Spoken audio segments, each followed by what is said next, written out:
Welcome back. Now we're going to continue with day 15 notes. We're going to do example 2. I thought it would be good to do one with daily temperature. Last time we did it with seasonal temperature. So the same idea happens here with the daily temperature. We reach highs and lows. But the period for a day would be 24 hours, right? 24 hours. So that would be from one low to the next low, or the high to the high. So let's go ahead and take a look at this problem. In this problem, it says that in Johannesburg in June, the daily low temperature is usually around 3 degrees Celsius, and the daily high temperature is around 18 degrees Celsius. Typically, the temperature is halfway between the high and the low at 10 a.m. and 10 p.m. Write a sinusoidal model, or a function that models the temperature T in Johannesburg, T hours after midnight. Okay, so let's take a look at this problem. Remember, in this one, I'm going to start with my box again, and this box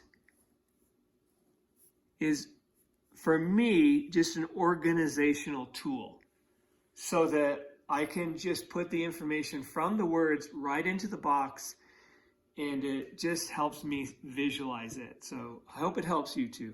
Anyway, if I wanted to look at this, it says, it tells me the high temperature, the daily low temperature is 3 degrees and the high temperature, okay, so typically the temperature is halfway between the high and the low at 10 a.m. and 10 p.m.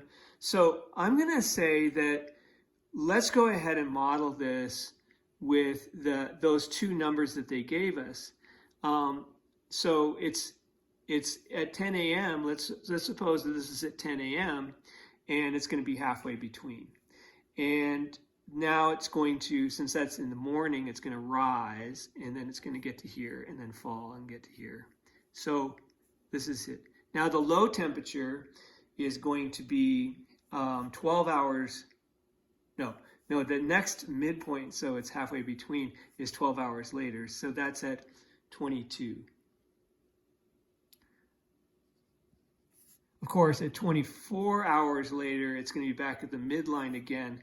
So that would be 34. So that would be the times. Now, the low is 3. The high is 18. And so remember, 18 plus 3 divided by 2 is going to give us the midline. That's 10.5.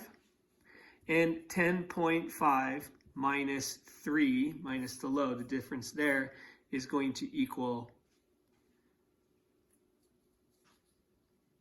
7.5. So that's the amplitude. Anyway, so those are those numbers. I'll say this is the midline, this is the amplitude, and we have that. So I'm going to put this in. This is 10.5. And now I just have to write my function. So this is going to be a sine function, as I can see. So I'm going to just use the form, the sine of b, and then we have t minus h, I'm using t for my variable, plus d. So I'm just using h there because that's my x coordinate on my parent function shifted. Let's go ahead and put these numbers in, and the amplitude we found was 7.5. And oh yeah, the period, so b, remember, is 2 pi divided by the period.